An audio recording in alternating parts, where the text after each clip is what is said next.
song. Like no other, yeah, your work, it remains undone. It's going down, I feel it. It's the house of grace. It's the house of grace spirits.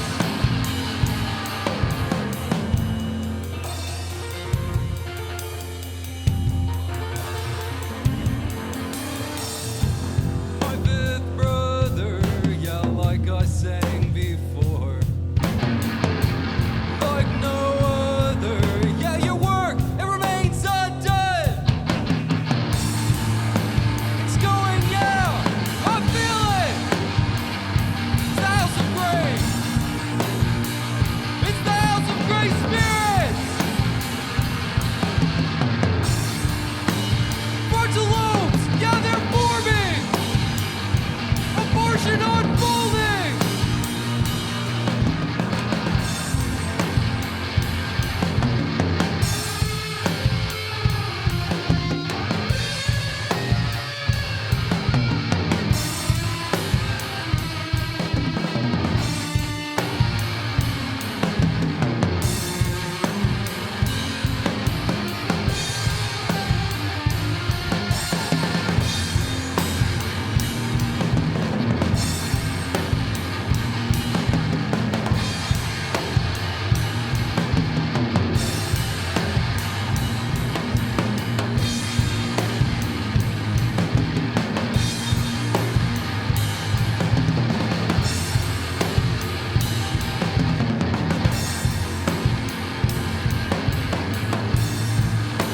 It's going out. I feel it. It's the house of grace. It's the house of grace spirits.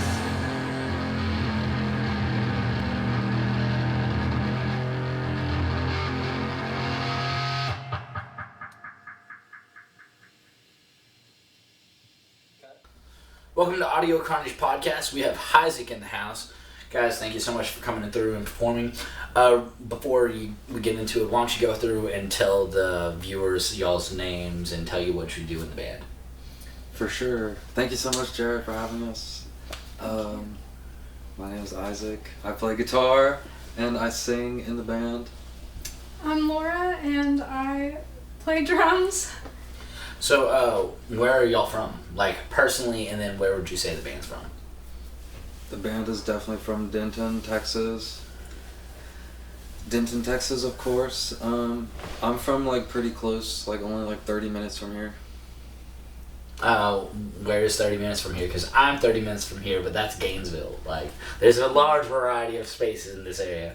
30 minutes south. So, more Dallas-ish? Yeah, we lived in Flower Mound. Okay. Yeah. So what would you say some of your personal influences are? I'm definitely influenced by my drum teacher, and by Isaac. Oh, where'd you meet your drum teacher, or where's your drum teacher from? My drum teacher is Colby. He teaches at Ghost Note.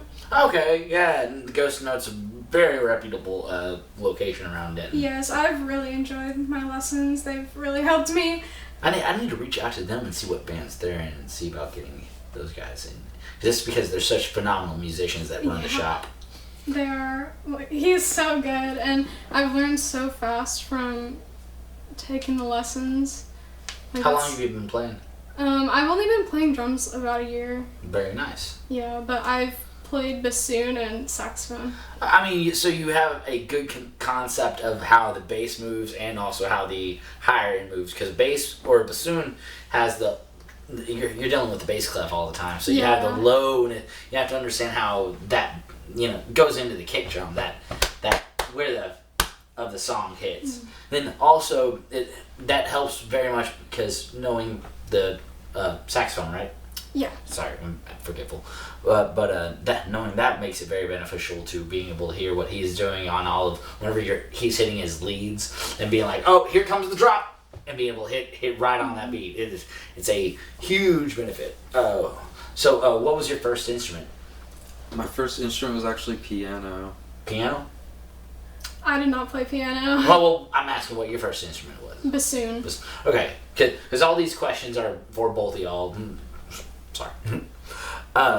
So, who taught, or at what age did you start playing? I started playing like really young, like probably maybe 6, 7. I don't remember exactly, but I was pretty young.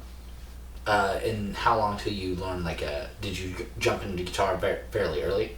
No, I didn't start playing guitar until I was like 13. So. Okay. And when did you start playing bassoon? When I was in 6th grade. What about saxophone? When I was in 9th grade. Okay. So like last week. So, what would you say your the best concert you've ever been to has been? This is a flex, but I got to see Paul McCartney one time. Yeah, very nice. Where? It was at American Airlines Center. I know he plays there fairly, like, tries to hit there at least once a year or something. Dude, I kid you not, he was like, when he walked out to go to the stage, he was like as close to me as like you are right now. Oh, that's dope. Yeah. That's really dope. But only for like a second when he walked by, and I like waved at him, but of course he didn't look. Like, you can only imagine how many like faces a person like that has seen over the years. Like, you'd think they probably all blur together. It was crazy. I can't believe I only got to go to it because it was like a flim, like they just randomly had a ticket. Oh, when was it? It was a long time ago. It was like 9 years ago. Oh shit. Best concert. We actually saw King Gizzard. Oh, nice. That was really Where? awesome. I forget, what was the place called? Is that the Bomb Factory? Oh yeah, that wasn't that long ago, correct? It was like probably 2 years. Okay, yeah. I mean, I keep forgetting that like 2019 didn't exist. It was before that. Yeah, that's what I'm saying is, so it feels like it'd be longer, but it's not. It was right when Infest the Rat's Nest came out. Okay. And that is the top tier.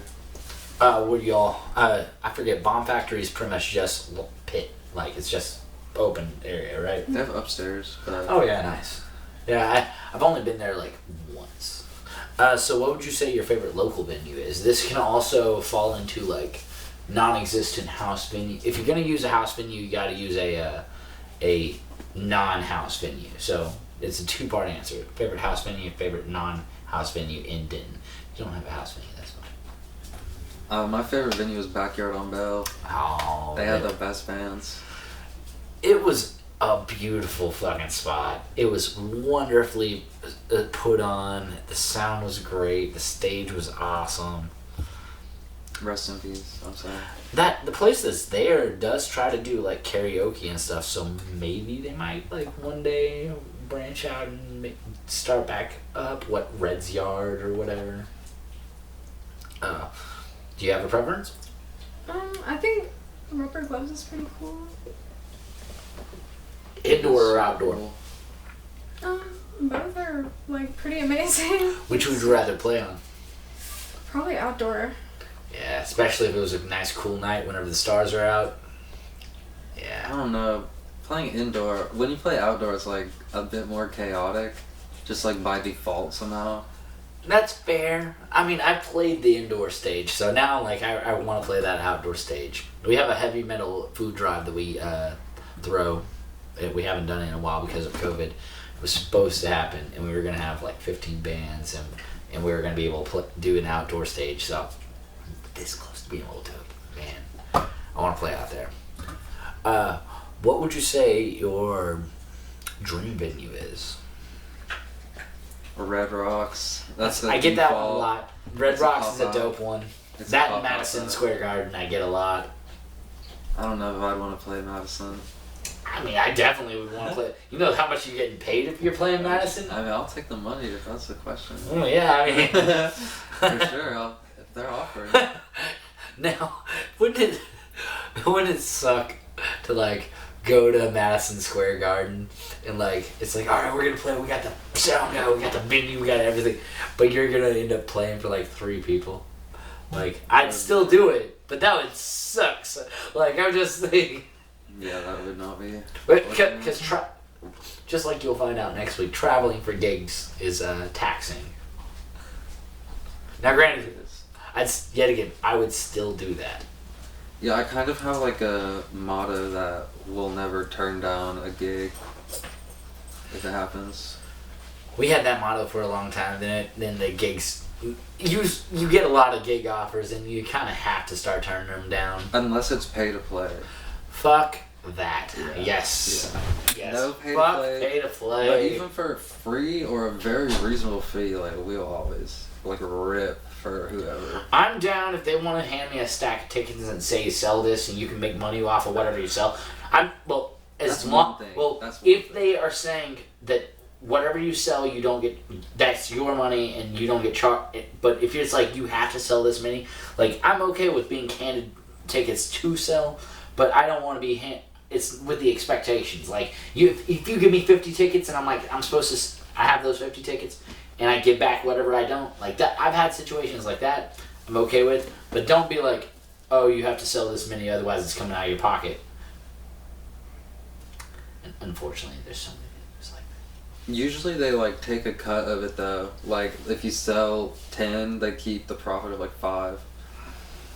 So I'm not down for that. But other than that, Yeah, I definitely get that because like, what is the promoter's job if not to promote?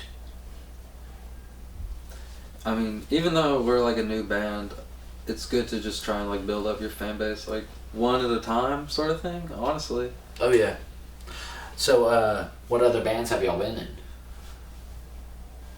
Okay, I've played in a few. I played in a project with a guy, but that sort of didn't work out, and so now I ended up writing for this project, and I very much consider it to be like a solo project, sort of like, you spend a very long time like working on music, like learning how to play and just like formulating little bits. So this is just sort of like the formation of all that effort. Do you have a preferred DAW? People roast me, but I actually use Audacity. They all do the same thing. Don't let anybody roast you. They over roast that. it though. They're like, oh, the effects are trash. The same people who roast you for that say Pro Tools is amazing, and we've already had my rant on Pro Tools. We don't gotta go over it. It's like literally so expensive for what it is to buy it. It's like $500. A lot of software is about that much. Like Ableton Standard is $500, but Ableton you own. Whereas Pro Tools now is a subscription based, and I am not okay with that. Also, my other problem with Pro Tools is the fact they're not super efficient with VST 2 and 3, which VSTs are the digital synthesizers or plugins that you'd be using, and so Pro Tools isn't very good with using third-party VSTs. Yeah, neither is Audacity. Okay. For a second, I was concerned that I was like throwing too many fucking words out there, but Ableton and Logic, Reason, Studio One, or Reaper, so many of those are really good. All DAWs are the same thing. It's just what keyboard shortcuts you use and what the interface looks like. On some of the Spotify material that we released for Hisaac, the guy who mixed it, Caleb, he says Ableton is the best. And we have the same argument, me and him. I loved it. I love that software. Apps, which also I'm paid to say I love it, but I do love it. Dude, they talk about it. No, it's very good software. My thing is I want to be able to be simple and quick and move, and that's the big thing about it is being able to use it efficiently. That's why whatever software you choose to use works. Like whenever I'm teaching my students, I want them to, if you like this software better, great, use it. I don't care what you're using, just spend more time making music. That's the important thing. Doesn't matter what you're using, just make some shit. That's valid. So, what other jobs have you had other than being a musician? I'm a lifeguard, and I also am substitute teaching. What do you substitute teach? Any specific class? I mean, I've worked... Subject, that was the word I was looking for. I've worked at elementary schools, middle schools, and high schools, and I just like kind of look at what's closest. That's fair. I've done a lot of jobs. I used to work as a hairstylist, That's cool. and I also worked as like a pizza cook, Done that. but mostly just musician. Perk of being a pizza cook is you can make the best pizza in the world for yourself. That's one of the only perks. you can only eat so much pizza. Yeah. That is true. Oh, what pizza That is joint a did you limit. work at? I worked at a couple different ones. You ever work at JJ's? I did not work there actually.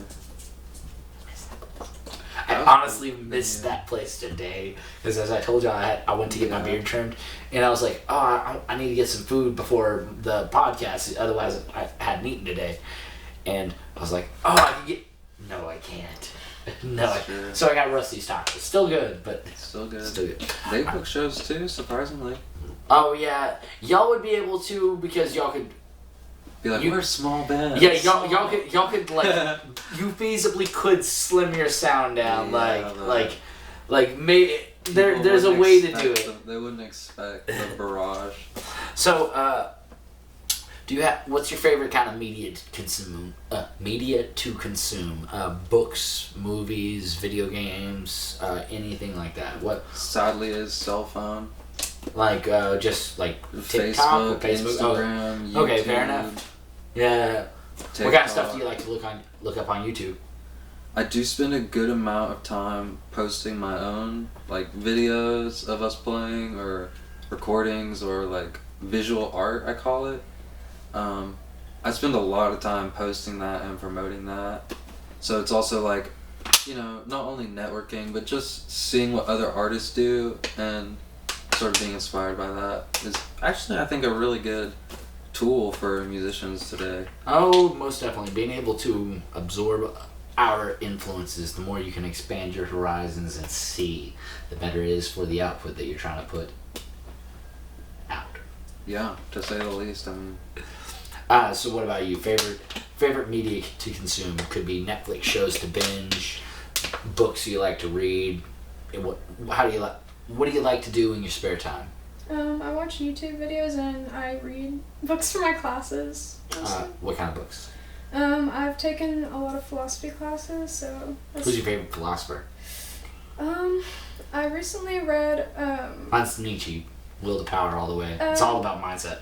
I recently read Dostoevsky, Notes haven't from read Underground. It's really good. I liked it. It's a short book, but it was really good. So, what would you say your favorite local band is? Can't be one you're involved with, obviously. and that's not fair. I'm joking. How the fuck is I'm that not joking. fair?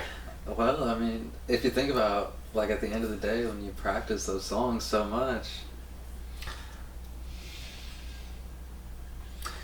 You can polish a turd. Your argument's still a turd. that's true. Whatever. And I'm not calling your Favorite music a turd. local band. I'm saying that your argument that you can't. I said that you can't choose your own projects. That argument was not good. So many local bands to choose from, You're right. but Malconstruct does kick ass. Oh yes, Boy After My Own Heart. Yes. They're so good. Their episode just dropped, Yeah, so no. you probably It was were able to awesome. see it. Yeah. Malconstructs, which actually that was one of the few episodes that I did not mix and master myself. Garrett came over, the guitarist and vocalist, and Oh, for real? he's the guy who did their albums mixing and mastering. That's And awesome. so I was like, here, do your thing. And he went ham on it, and it sounds fucking phenomenal, and I had a lot of fun with those boys. Aiden is one of my best friends. I love that dude. So, what was the first album you can remember listening to on repeat? I'm like, embarrassed way back to in say the- the answer. So to make you feel better, the one that I've said many times on the podcast, if you watch the interviews, is my first one that I can remember. It was a cassette of the Space Jam soundtrack. That's not as bad. No, dude, I've had people say the Barney CD. This is like a question more about the historic portion in your, like. There's a video of me singing like as a little kid, just in a diaper, going to low places. I'm not ashamed to admit this stuff. It's a musical background. We listen to some random. I have a bunch of people who have also said NSYNC, Backstreet Boys, that kind of stuff. So, first one you can remember listening to on repeat. You got an answer? Like as a child? Yeah, I'm talking like the first one that you can remember being like, we all had that one that was like, I'm gonna play again. Just start it over.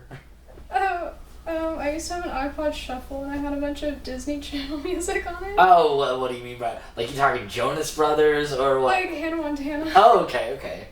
There was good production value in there. True. I don't know. We listened to like the Beatles, like Elvis. I had a Simon and Garfunkel CD. These are cop-out answers. I'm dancing around. Yeah, I want to know the answer that you're embarrassed about. Okay, I'll tell you. It's Coldplay.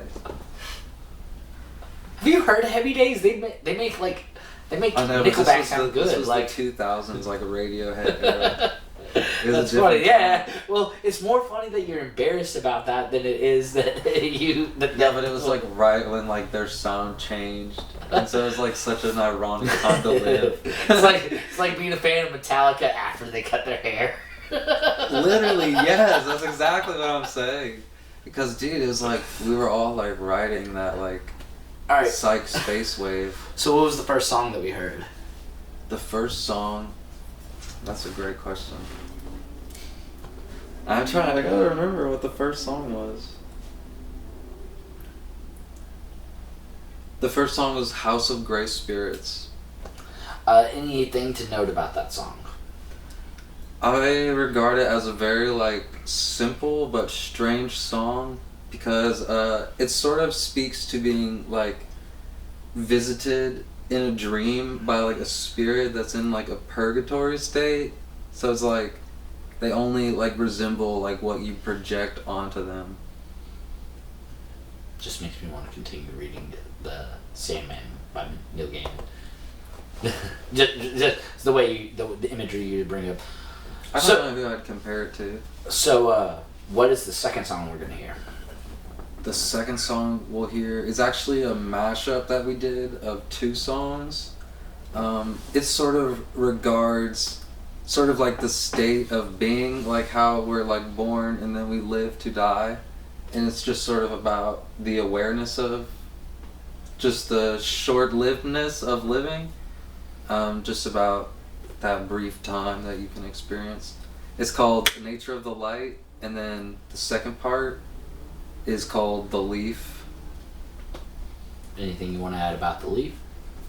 Or is it just the same motif? It's sort of the same motif. The first one is more about sort of like fish, I guess. Like fish that live and feed and then die. Okay. And maybe no one knew them, or maybe somebody did know them and they had a name. And so what was the song names again? The song names were Nature of the Light, and then the second one is The Leaf, and obviously The Leaf is about a plant. So we're still with Audio Carnage Podcast and also with Hisaac. We will be right back.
Welcome back to Audio Carnage Podcast. We are still with Hisaac. So, do you prefer to write in the studio or in the room? Meaning, do you like to sit there with a computer interface and jam it out by yourself, or would you rather sit there with your drummer and sit there and just kind of mess around, mess it up, go over it again? I'd say definitely in the room first, because if you haven't worked out your song, you really have no business trying to jam it out, you know. So I definitely try and work it out first, and then write the drum part from there.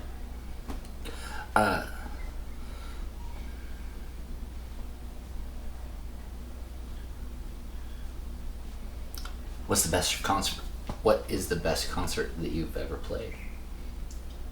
That we've ever played? Or it could be as a individual or just as a group. As a group, we played a show in Victoria, Texas. We got to play at like a little outside venue, and it was like right by the Guadalupe River, so I thought that was a pretty cool vibe. That does sound very nice. How'd y'all get that gig? Bandcamp. Oh, nice. Just talking with people. Yeah, I met like another like bedroom producer, and he hooked us up. That's cool. It's nice that we're in a generation of like people who are down to just throw houses in there or throw shows in their house, or coordinate like gigs. I mean, you hear all about, like, for example, Venus Twins on a tour right now, and they're hitting house shows, major venues, like all over the U.S. It's cool that like we can find a place that it's like, all right, here's an actual main venue, then also you can hear or hit the small house show, and sometimes the house shows have way more people. It's crazy. So, what would you say some musicians that you admire is? Admire? I had a guy at a church I went to who he just really inspired me to start playing guitar, I guess. He was good. I mean more like professional musicians. Though that is a story. Go ahead and. No, that is a story, but professional. I mean, like all the rock musicians, really. Like, I really loved the Ramones for some reason. I was really attracted to their songwriting style, but I also just love all blues music. Any specific blues musicians? Hendrix, of course. Leadbelly, Muddy Waters. I hate to say it, but Elvis. Just why do you hate to say it? Elvis is crazy good. He's alright. I mean, we don't have a lot of the music we have without him. It's Elvis, Can't Help Falling in Love is one of the first chord-based songs I make my students learn. I mean, 7-chord progression that goes a 12 progression. Wonderful. So all those guys are great songwriters. What about you? What's your favorite? What's some of the drummers that you admire? Honestly, probably Isaac. He's a very good drummer. I said professional. He is Come professional. on. Hey, if you played on a demo track, you're a professional. Yes. Yes, valid. But you know what I'm asking here. What's some of your favorite albums to listen to that for the purpose of drums? I think the drumming in Tool is crazy. Oh, of course. I also like King Gizzard as well. I could never guess his name. I can't remember his name to save my life. What, the drummer of King Gizzard? Yeah, because I had two. I have no clue. One of those. I don't know his name. Their drumming is super tight though. They have the best fills. If you could open up for any band, what would it be?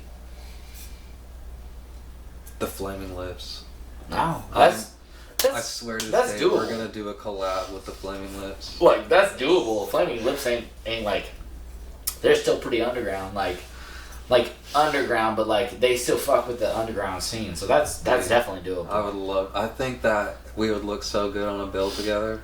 I do think so. So, okay, 2-part question. You still got to answer. Oh. I agree. That'd be really cool. That's a cop-out answer. You know it. But that, I don't know, like, they're such an inspiration to our sound. That's fair. Yeah. So did y'all ever have any family members who played instruments? My dad plays guitar, and he also does music, writing, and production. He's really good. Yeah, he does recording, all kinds of stuff. Mm-hmm. Is he from this area, or is he, or is your family from outside of Denton? I mean, my family's originally from, like, around Seattle, so my dad was actually, he's seen, like, Kurt Cobain and That stuff. old grunge scene. Yeah.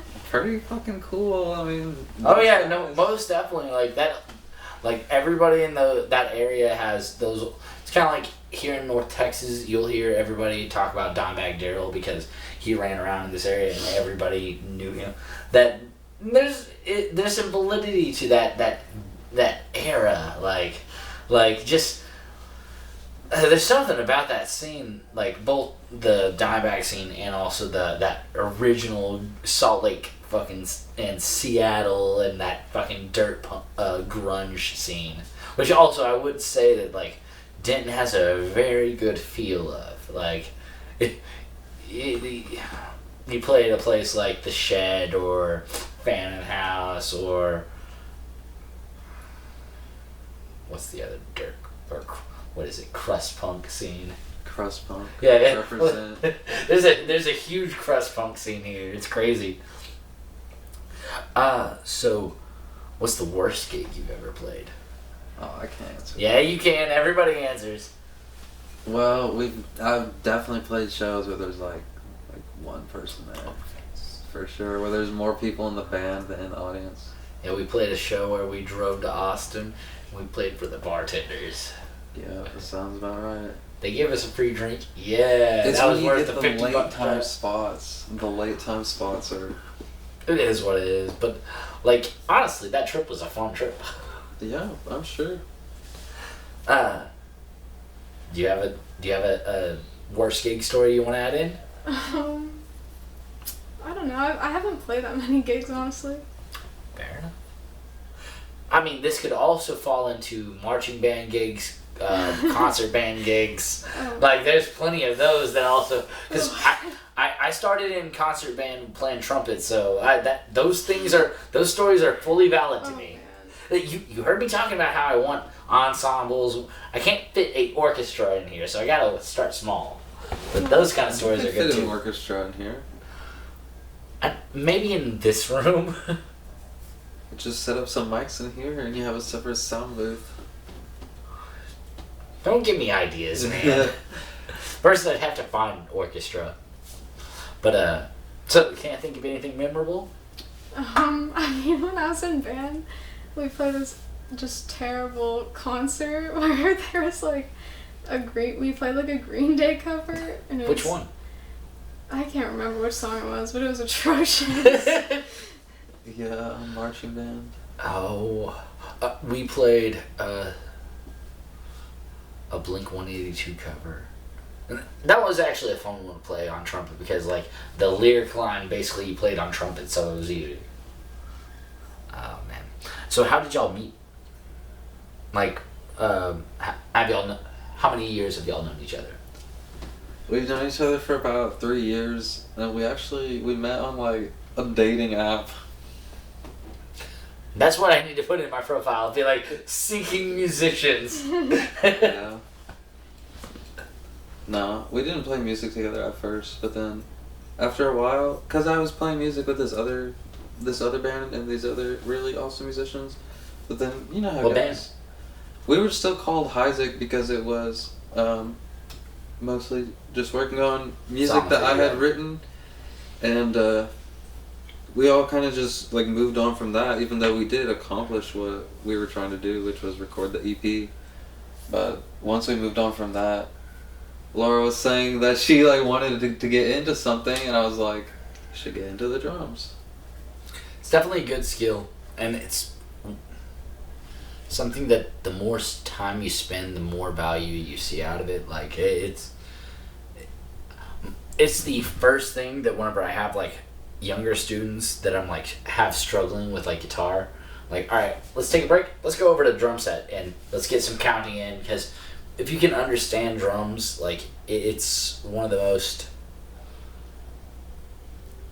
beneficial things for your brain whenever it comes to music. Like if you can keep that count in your head, it's so important of being able to keep the rhythm of a song. Yeah, I mean, as you know, the songs you have without a drummer feel, you know, like they Not the same. they feel like chaos almost. And I'm not saying your song specifically, like, but like The drummers. trying to play death metal without a drummer. It's just the energy of it, like Yeah. the sheer volume enhancement alone, just is what makes the music good. Was the ghost note your first place to learn? Isaac taught me. Okay. Which also private lessons work very well, because then you have like the personal touch, because you can understand like what kind of music you like.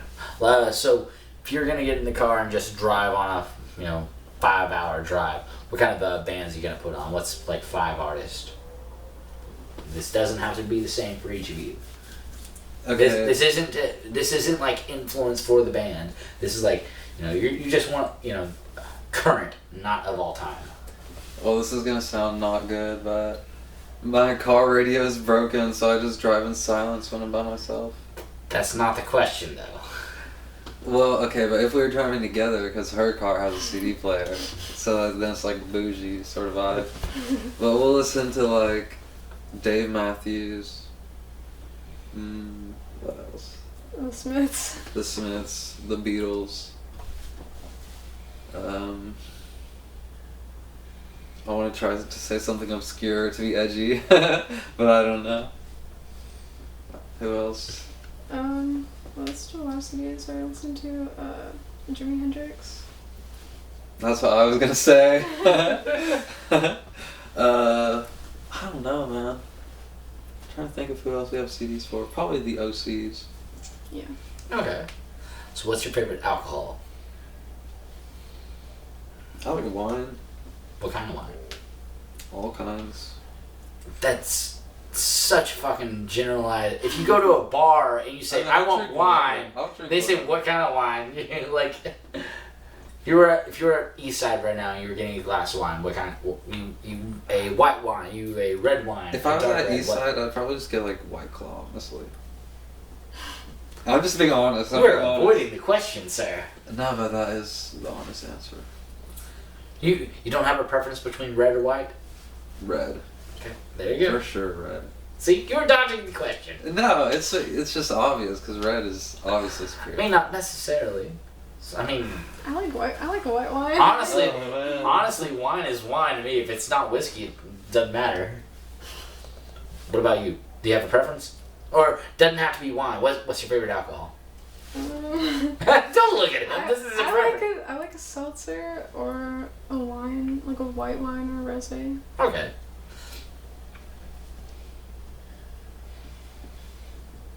Just reading through the list. We're getting through it. What's the favorite of your own songs? Actually, no, you get to answer first. I am a big fan of Nature of the Light, and the way it flows into the leaf. It's so genius songwriting.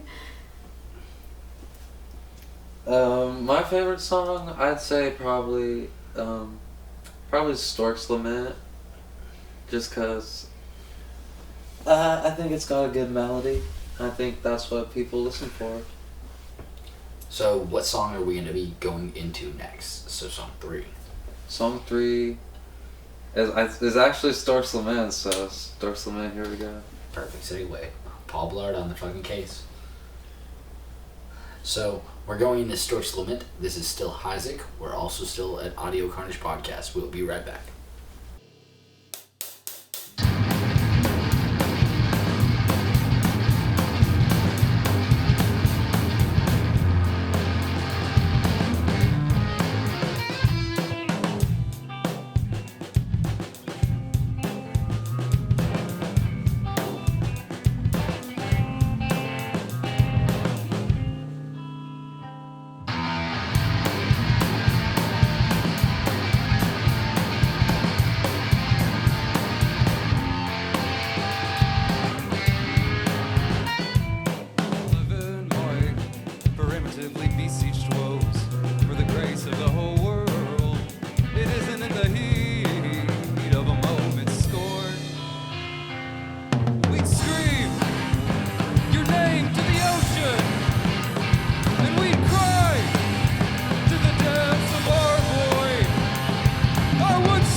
Welcome back to Audio Carnage Podcast. We're still with Hisaac. This is still Audio Carnage Podcast. You just heard To Someone. So, what would you say your favorite breakfast place is? Oh man, I like barely even eat breakfast. Well, if you have to eat breakfast. I would just like barely even eat bread. Okay, since he wants to be difficult, favorite restaurant? Why are you looking at? Like, I like how y'all look at each other expecting an answer. I want her to answer. I don't know. I don't go. I don't eat. True. I literally had to think of like the most generalized, like, what do humans do? Humans eat food. Humans eat. I'm trying to remember what was the last restaurant we even went to. We went to Killer's Tacos. Yeah. They're pretty good. Yeah, Keller's is alright. Shout out. It's okay. They host like all the bands. What about you? Do you have a favorite breakfast joint? Or do you not eat breakfast at all? I just eat breakfast at home. Alright, so what would you say your favorite way to hype the crowd is? A Like- guitar solo. Oh yeah, I mean that's fair. Guitar solo is always good. Yeah, you like throwing shit at people? If not, you just try it. Just like don't even throw a stick in the crowd. Throw a stick at somebody. See if you can like get like just. I've thrown a stick at myself before. On accident. Like, how did that work? I like hit myself in the head. Like, Oh, so you were playing and went. Okay, yeah. I'd say she gets hyped from double bass. yeah. From double bass or from like snare, kick drum flams. So what would you say your favorite instrument brand is? I like Fender. Fender? Their amps are good. Yeah. Fender's definitely a long-standing brand. My first guitar was a Strat. I don't know about drums. Maybe getting like, I think like metal snare would be cool. I don't know. I don't know about brands really. Do you have a specific? Do you have a preference on cymbals? I like the cymbals we have, like the paste I see. hi-hats. Yeah, the Yamaha are super good. We scooped up one of those Yamaha cymbals for like $30. It's like a 22-inch ride. Nice. Yeah, Guitar Center. We scooped it. Yeah, we definitely have some good deals coming through. Like, not always, but like there is some, like if you pay attention, there's some crazy deals that come through. A lot of the instruments that we have come from Guitar Center. All right, guys. So where can we find y'all? Like social media wise, where can we find your music? If you're trying to get the viewers to be able to find your music because they liked what they saw here, where are you gonna send them? I'd send them to hisaacpowell.bandcamp.com. I post like all of my like demos and like good release stuff to Bandcamp. But also, I know a lot of people use Spotify, so Hisaac, HISAAC on Spotify. Also, I post like artwork on Instagram, Facebook, YouTube, TikTok, so you can find me pretty much anywhere. All right. Is there any people around the area that you would like to give a shout out to?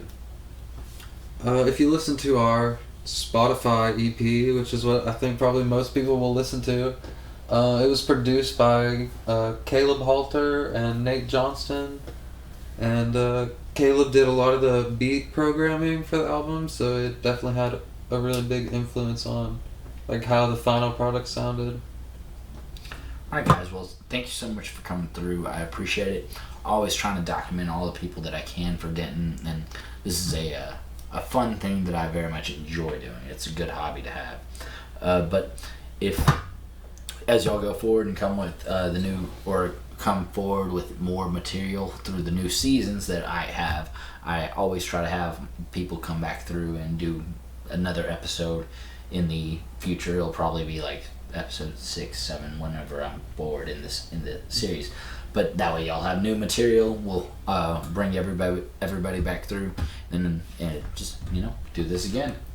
Thank you so much for having us on Audio Carnage. It is awesome to play with all the other great bands I've played here. I appreciate it. It's been a lot of fun. There's a lot of talent in this area, and I'm definitely trying to be around as much of it as I can. we're super happy to be a part of it in any way. Alright guys, well, so y'all have been listening to Audio Carnage. This has been Hisaac. So what is our final song that we're going to be hearing? The final song is To Someone from our Spotify EP. I thought that was song 3. Song 3, it was Store Slim, but I believe the final one was To Someone. Oh, okay. Well, fair enough. We're To out of here. Someone.